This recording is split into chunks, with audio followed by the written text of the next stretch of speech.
Ursula the Sea Witch is the main antagonist of the 1989 Disney animated classic, The Little Mermaid. Voiced by the late and always iconic Pat Carroll, Ursula is known as one of the greatest Disney villains of all time. The design of Ursula went through many changes. She wasn't even part octopus at first, and her look was ultimately inspired by the drag queen Demise. We're going to look into all the canonical information we know about Ursula's life in the most accurate chronological timeline I could create based on all the various source material, and it's certainly not perfect. Ursula is a very complex character with a painful and unbelievable backstory that will change the way you look at The Little Mermaid forever. Ursula's role in the original Hans Christian Andersen story is quite different compared to her role in the animated film. In the original story, Ursula had no name. She was only known as the Sea Witch, who offers Ariel the ability to walk upon land, but each step would be more painful than walking on glass with bare feet, and she had to cut off her tongue. Ariel accepts this deal, trading her voice in exchange for her land legs, but the book Sea Witch does not have ulterior motives, which is a sharp contrast to the movie version. In the animated film, she's not a neutral figure, and she's very directly an antagonist to Ariel. And a quick note here, I know you might cringe when I say Ariel instead of Ariel, but Ariel, the name, means Lion of God in Hebrew. I consulted a friend of mine who speaks Hebrew and confirmed with me the original pronunciation of this word has always been Ariel. But of course, you can say Ariel too. It's not wrong. It's kind of like the difference between Andrea and Andrea. It's personal preference. So in this video, I'll use them interchangeably for phonetic reasons. Years before the events of The Little Mermaid take place, Ursula's father Poseidon passed away alongside his wife. As the god of the sea passed away, he split his power between his two children, Ursula and Triton. He blessed them with two different gifts, the trident and the nautilus shell necklace. His intention was for his children to rule the sea together as King Triton and Queen Ursula. The trident is a symbol of the seas. Said to be forged by the Cyclops themselves, the trident is an ancient weapon associated with fishing, the oceans, the heavens, and the earth, as well as the god Poseidon. The nautilus shell necklace is a symbol of the seas as well, associated with spiritual growth, healing, the sound and resonance of the seas, and the power of nature itself. But even though we're only at the very beginning of the story, this is where the discrepancies start. The idea that Ursula was the sister of Triton was scrapped from the original animated movie plot. But in the 2009 musical, Ursula is canonically referred to as King Triton's sister, while the 2004 Disney princess book My Side of the Story, which retells the story of the Little Mermaid from the perspective of Ursula. This book states that Ursula was only trying to help Ariel find her true love and impress that quote-unquote hunky King Triton. No, literally, she wants to be with Triton the entire book. She even has a massage parlor because she majored in healing massage magna cum laude, and she's hoping Triton will stop by her massage parlor, also she can massage him. So for the sake of things not being incredibly weird, we're gonna completely leave out that book. And we're going to assume the two are siblings, especially considering the book Poor Unfortunate Souls, written by Serena Valentino, that was published in 2016. This narrative depicts the full untold backstory of Ursula the Sea Witch, published by Disney Press and illustrated by the Disney Storybook art team. Because this book is so close to the Disney company itself, this book and its events are considered canon. I mainly used this book, The Little Mermaid, The Little Mermaid Ariel's Beginning, and The Descendants to piece this video together. Some media will be left out. There's a lot of Disney media, y'all. For example, in the special released version of A Little Mermaid 2, Ariel's Beginning, we see this unnamed woman, said to be the mother of Ursula and her sister, Morgana. It's not stated recently if this is Ursula's true mother, or potentially making Morgana and Triton not related at all due to two different parents. So we don't know for certain, or maybe it was an adoptive scenario. In this image, we see a first place ribbon given to Ursula. Ursula was always way better at magic than Morgana was, so it's likely that Ursula won something, again, due to how powerful her magic was. Ursula had a very busy life, and we're going to start at the very, very beginning. So let's get into the life of Ursula, the Sea Witch. Ursula was found floating on the waves. Her soon-to-be adoptive father was a fisherman, and the fisherman found the young girl among wreckage. She was clinging to a piece of wood, assumably from a shipwreck, and he brought her to his village of Ipswich. Each day, before going out to sea to fish, he waved goodbye to his lovely daughter, his little sea puppet. And each day, he would pray to the sea gods that he would come home safe so he could come back to her. And each day, Ursula thanked the sea gods for his safety on the sea, and she thanked the gods for bringing her father into her life, the only person who truly loved her. As young Ursula aged, she started to transform. Her powers grew and grew inside her, and Ursula was terrified that she had somehow upset the sea gods. She was only a little girl, and she was too scared to tell her father what was happening. She was always pulled towards the sea. It called to her, and each day she would look out over the cliffs as her father went out to sea. Even as a young girl, she felt like she was going mad. She didn't know what to do or who she was. She even thought about diving off the cliffs. She was scared of herself, but she knew there was something about the sea that continued to call her, as dangerous as it was. And each day, she would stand on the cliffs and watch the sea. She was too scared to say anything. She was too scared to leave her father, too scared to tell him she felt different, and she was too scared to go in the sea. Until one foggy morning, as she overlooked the cliffs, Ursula jumped into the dark waters below. The village people found her in her true form and dragged her through the village. People she had known her whole life, who had seen her grow as a child and knew she was still a young child.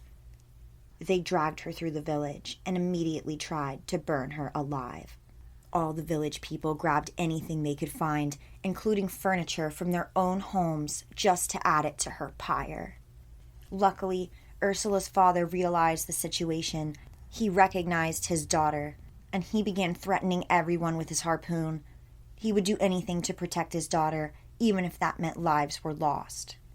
He fought bravely, but there were too many people in the crowd.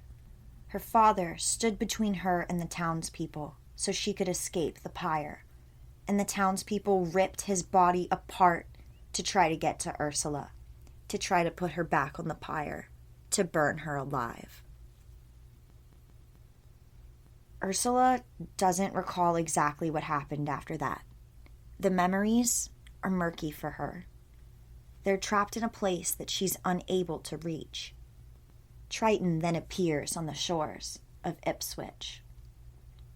The town and the villagers have all been destroyed, and nothing but ruins remain. Triton came to find Ursula. He had to prove Ursula was dead, or unfit to be the ruler of the sea, for him to rightfully take the throne. Ursula took refuge in the sea, in the realm of Triton. Triton showed her off, acting like he was kind to his sister, but he never cared about her past, her suffering, or her father who passed away from trying to protect her. Triton refused to let Ursula be in her true form and live in Atlantica, and Ursula grew resentful. She was forced to live inside a mermaid's body, using her upper human form, and required to have a mermaid tail, and she was never allowed to be in her true form because it would scare the other residents. She blames Triton, not only because he never tried to find her as a young girl, but for causing her magic to grow. Ursula believed Triton knew she was among the humans and helped activate her powers inside her so she couldn't hold it in. She believed it was him who called her to the sea so she would reveal her true form. Ursula believes Triton only did this so he could be crowned ruler of the sea, because he never showed remorse for Ursula, and Triton never went looking for her until it was time for him to take the throne. While living in Atlantica, Ursula often heard horror stories of Triton's treatment to humans. Triton hated humans, but Ursula's father was human, and she loved him. Ursula and Triton often clashed while Ursula was in Atlantica. They argued all the time about how she was ugly and looked like a monster, and about how he brought down ships and killed humans for no reason.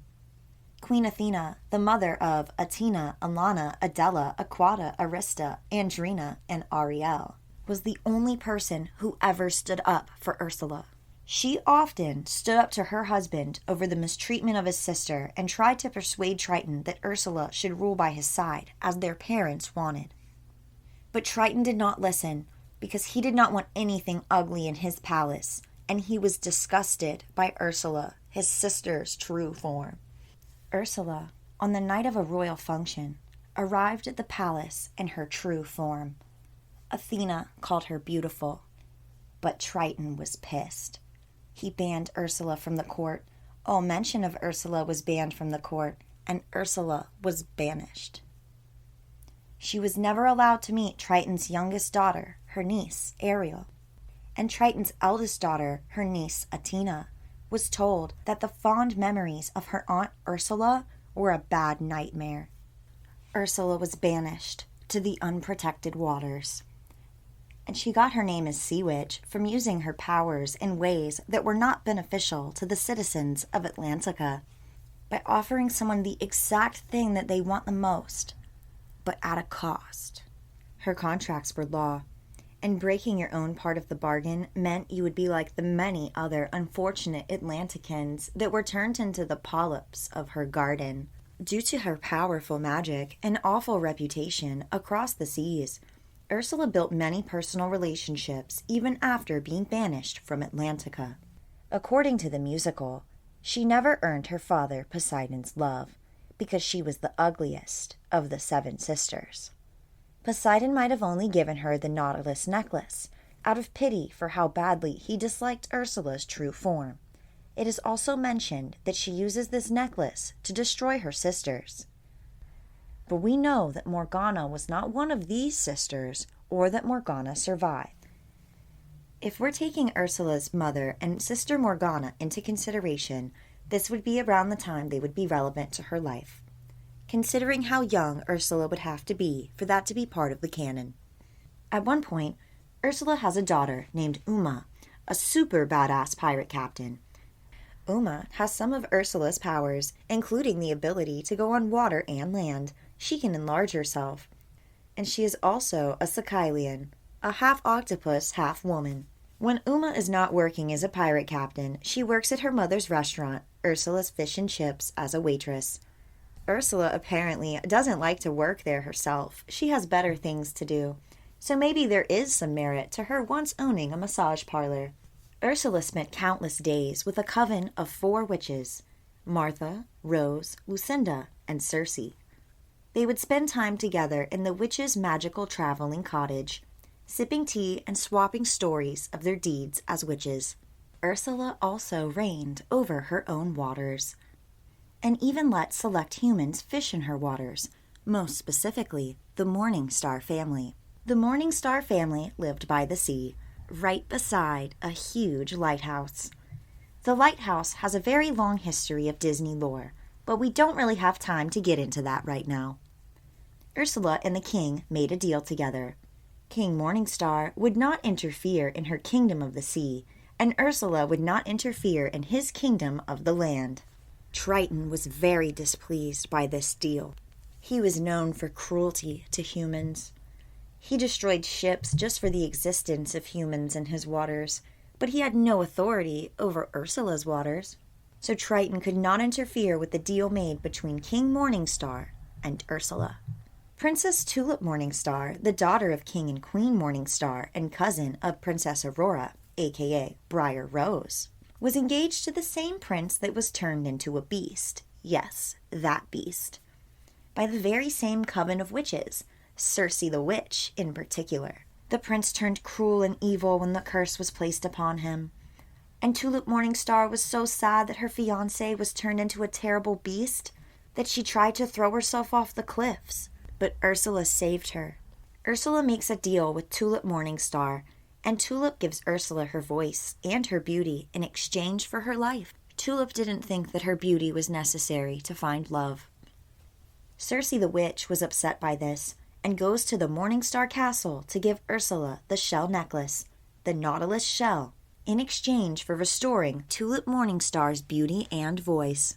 Circe knows Ursula very well, for Ursula grew up often visiting her in the traveling cottage.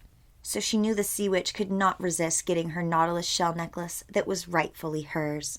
Tulip's beauty is restored by Ursula, and many princes begin to travel just to come see Tulip to ask for her hand in marriage. Flans the cat, who belongs to the witches, comes to spy on Tulip Morningstar, but Tulip's nanny doesn't trust Flans the cat. Tulip Morningstar's nanny is described as impossibly old.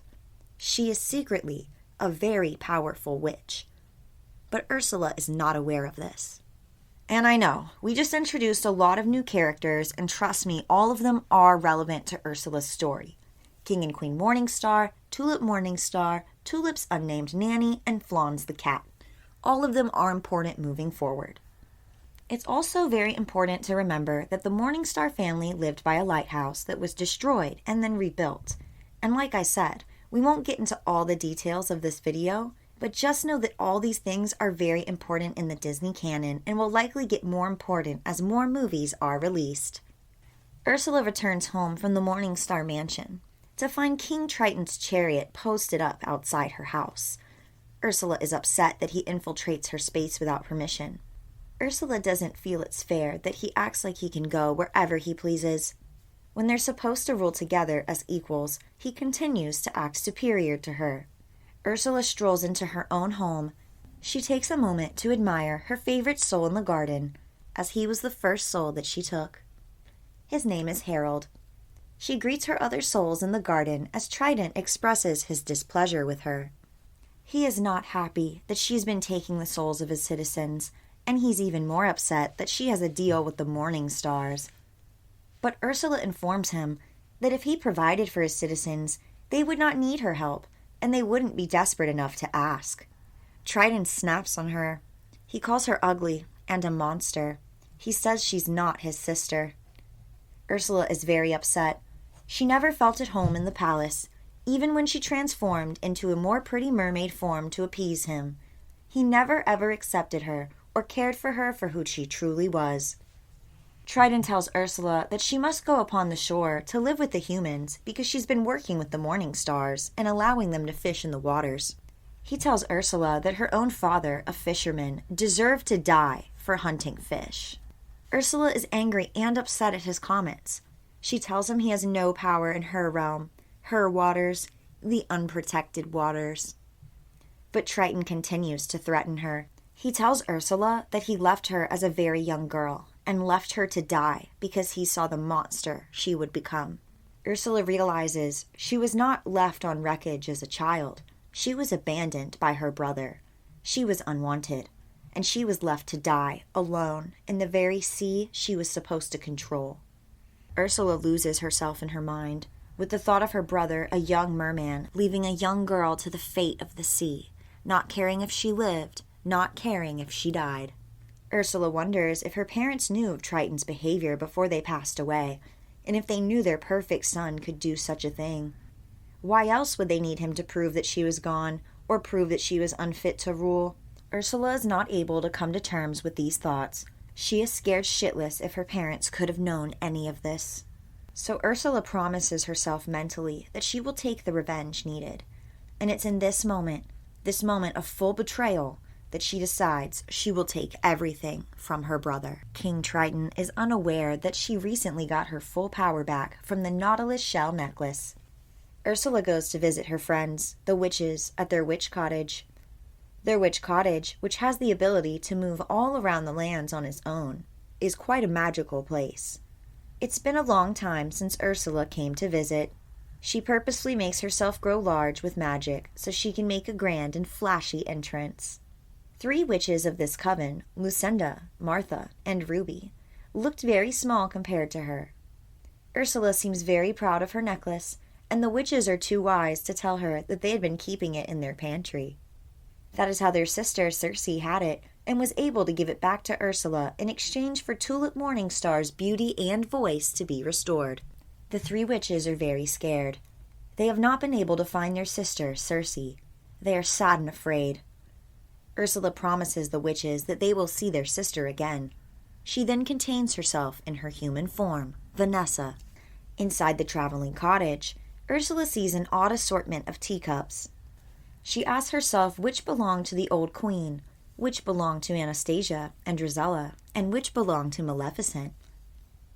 The witch's house also has stained glass portraits that depict their adventures, including a single stained glass mural that was all white except for a single red apple.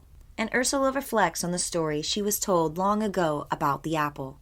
She recalls the many times that she sat in the witch's house by the fire, listening to their stories, and the many times she would take the human shell, the form of which she hated.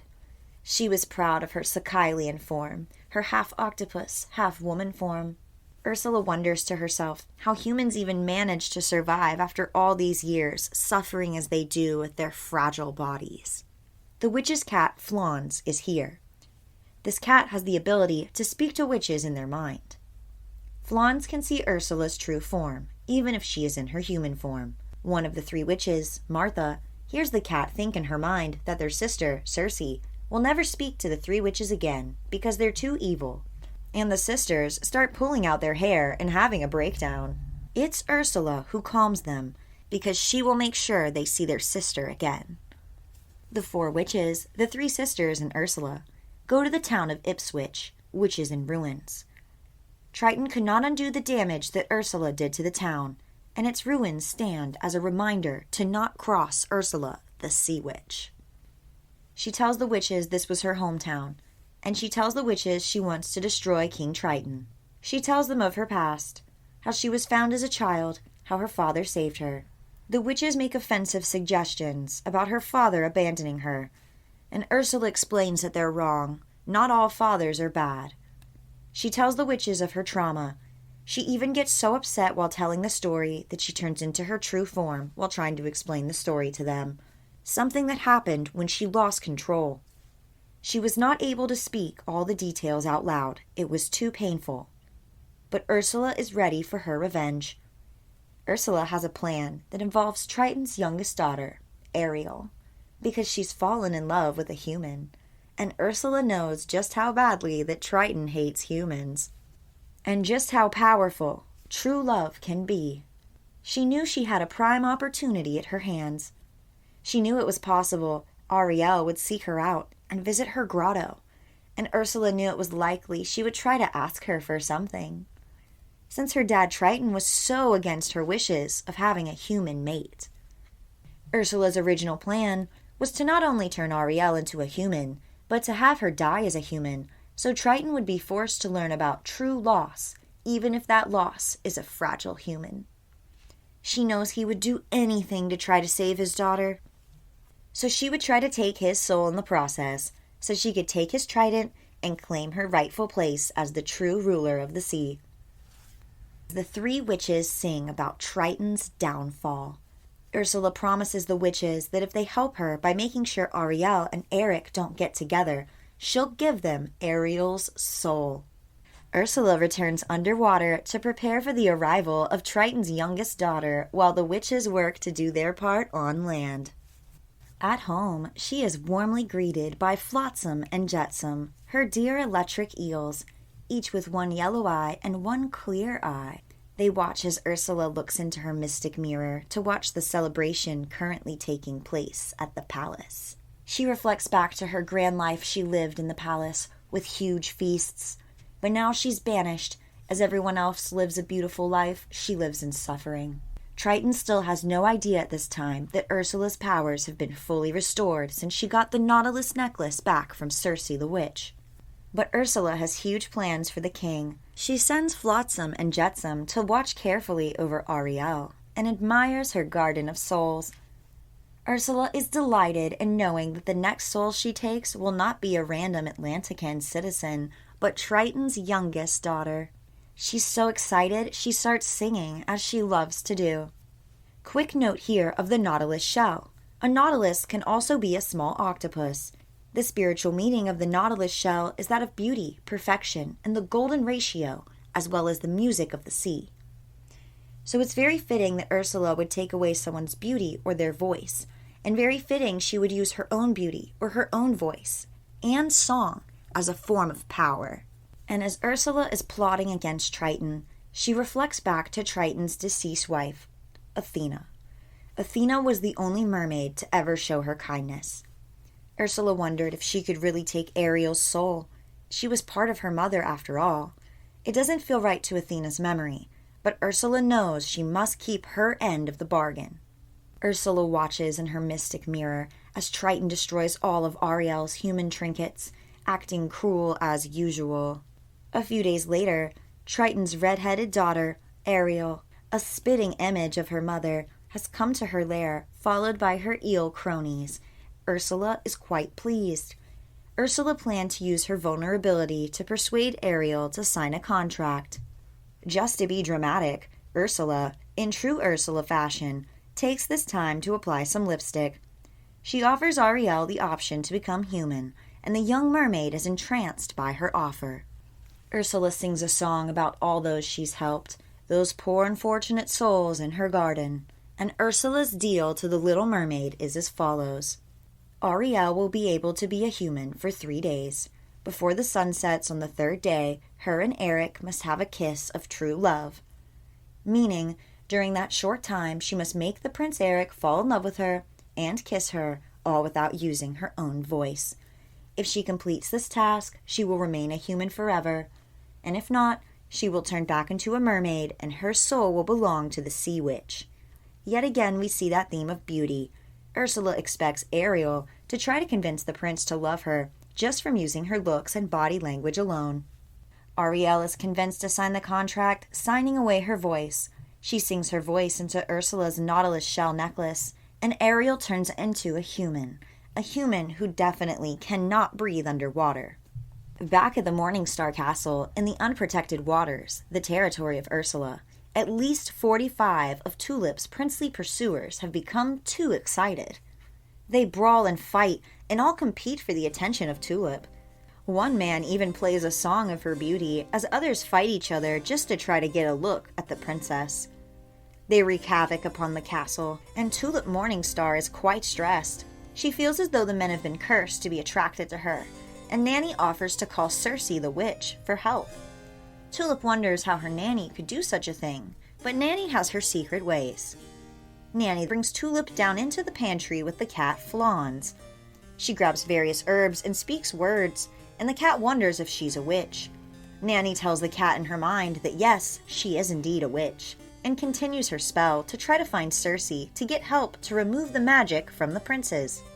Before the spell can be completed, the castle then becomes under siege, and Tulip, Nanny, and the cat Flans are forced upstairs to hide in a tower so they're safe from the deranged princes. Make sure to like this video if you want to be saved from deranged princes, and subscribe if you need a date to the ball. Back at the witch's house, Maleficent's crow gives the witches a warning about Ursula. But they're skeptical because Maleficent herself deals in affairs that cannot be spoken of. The witches are wary of trying to change the outcome of their deal with Ursula because they know she's vengeful. But the 3 witches, Ruby, Lucinda, and Martha, discuss Ursula and if they can trust her. They are not convinced, but they feel they don't have any choice but to trust Ursula over Maleficent. Back at the Morningstar Mansion, the princes are trying to crush the castle gates with a battering ram. Tulip asks her Nanny if Circe the witch is coming. Nanny says the spell was not able to be completed, but she jumps into action making a summoning spell instead, using sigils and 3 candles, and she attempts to summon Circe. She isn't able to see the witch in her full form, and instead, Nanny summons the sea witch Ursula, who appears with them in the tower of the Morningstar Castle in her human form. The cat Flans hides so Ursula doesn't see her. Nanny is very suspicious of Ursula appearing instead of Circe, but they urgently need help to handle the princes. Tulip agrees to let her help, since Ursula has helped her in the past, but Nanny refuses to make any sort of deal with the Sea Witch. Ursula informs them that the men are on her shores, and while King Morningstar is away, it's up to her to make sure her lands are protected. The princes then smash open the castle gates, and Ursula summons huge waves to thwart them, causing many injuries. Tulip tries to stop her from hurting the men, but Ursula tells her, If you don't want to see people pass away, then you need to close your eyes. She continues hurting the men with the water of the sea, battering them and bashing them into the walls of the castle. Flans the cat watches Ursula do this and loses respect for her. Ursula leaves the men badly hurt, scattered about the castle. Ursula then questions Nanny about who she is and why she's so concerned about Circe the witch. Ursula tells Nanny that she's trying to help the three sisters reunite with their sister Circe. Nanny is extremely suspicious, but the cat Flans speaks to her in her mind, telling her to flatter Ursula to make her go away, and she should not bring suspicion to herself. Nanny listens to the cat, and Ursula leaves, not knowing that Nanny is suspicious of her. The three odd witches are still distracted by the message from Maleficent, and instead of doing their job to make sure the prince did not fall for Ariel, they learn she's already spent the night in the castle. They watch in horror through their magic mirror as the Prince Eric and Ariel are in a boat and almost kiss each other. They're embarrassed and ashamed that they're not doing what they said they would do for Ursula. As they go to cast a spell to stop the madness, Flotsam and Jetsam flip the boat, hurling the two lovebirds into the water. The witches are relieved, and the three witches then look into Ursula's past using the magic mirror. They want to get more information on Ursula and the stories she told them.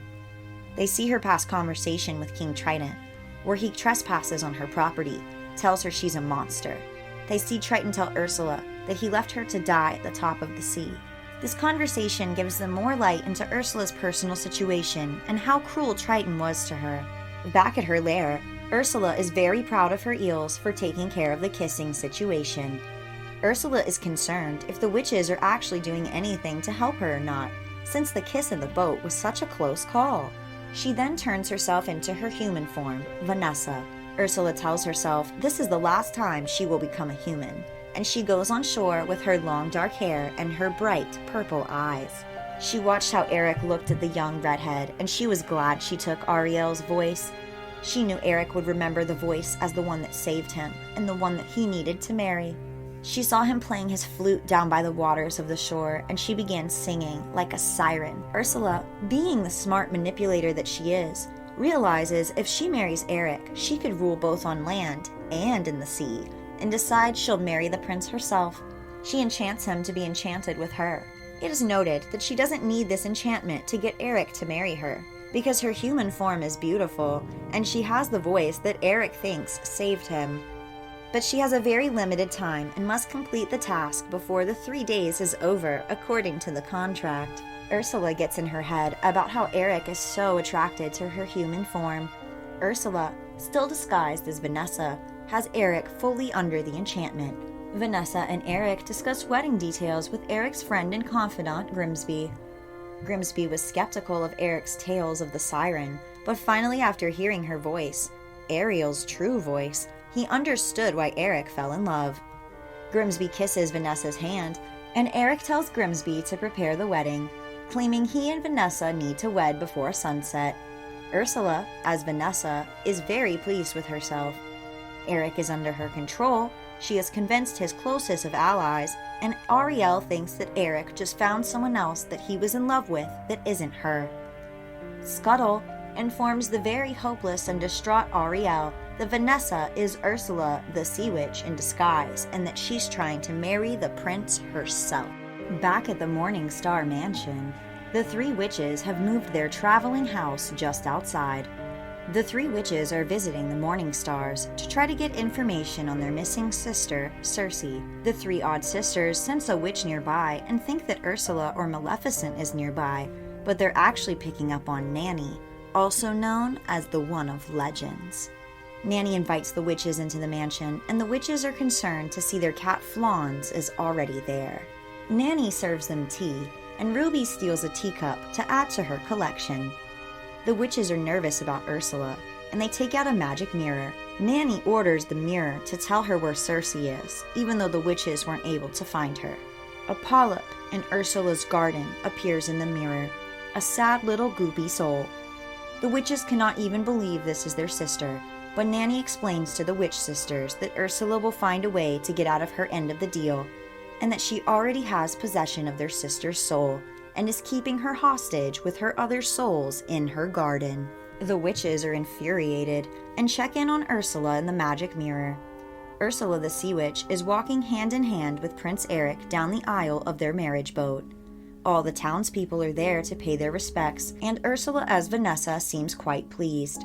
Max, Eric's trusted canine, is swiftly kicked in the face by Vanessa after growling at her. Ursula and Eric are about to be wed when all of a sudden, Scuttle and other seagulls, seals, starfish, birds, and shrimp all board the boat, attacking Vanessa.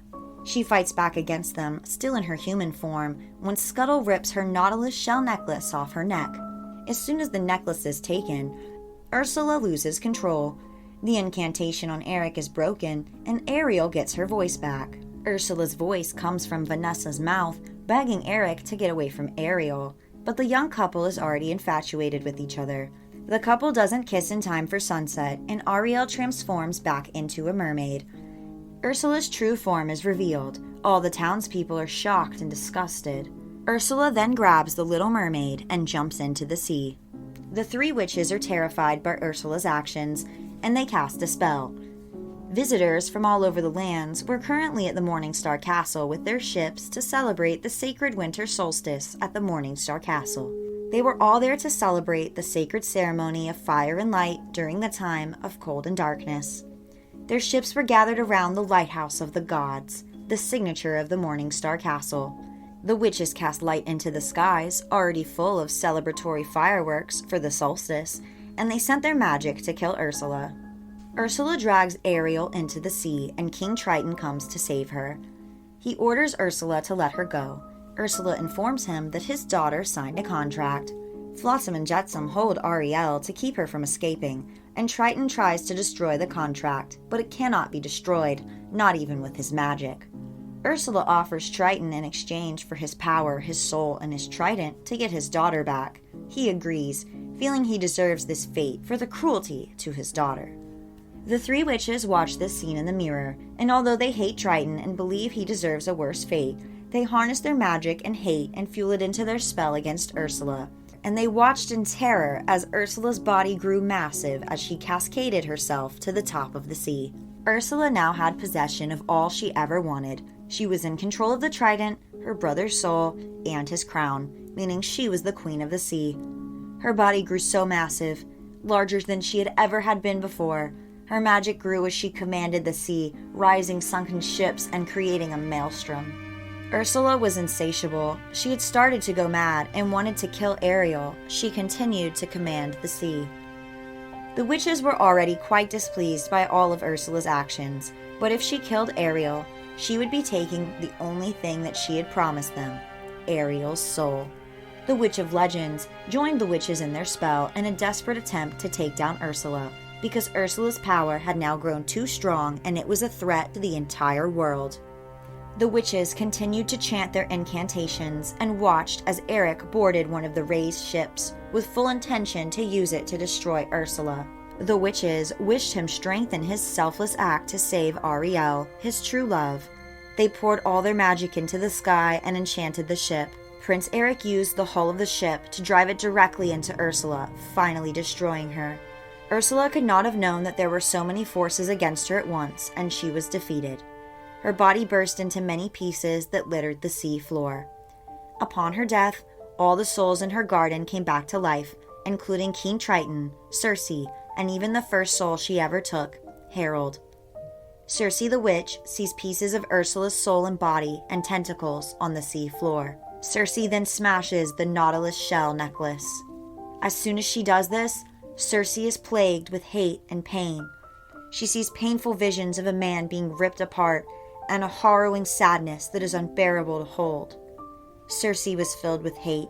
She didn't know who would be able to handle this power and control the hate inside. What a terrible fate. The darkness almost takes Circe, and she releases it through her screams. She feels changed from the witch she once was. She feels changed after experiencing Ursula's pain, her final moments, and seeing the monster she had become.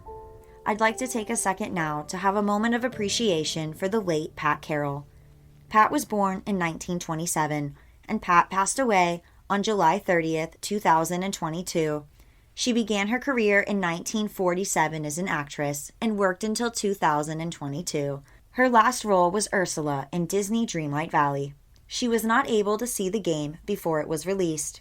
We will never forget her or the life she brought to the character Ursula.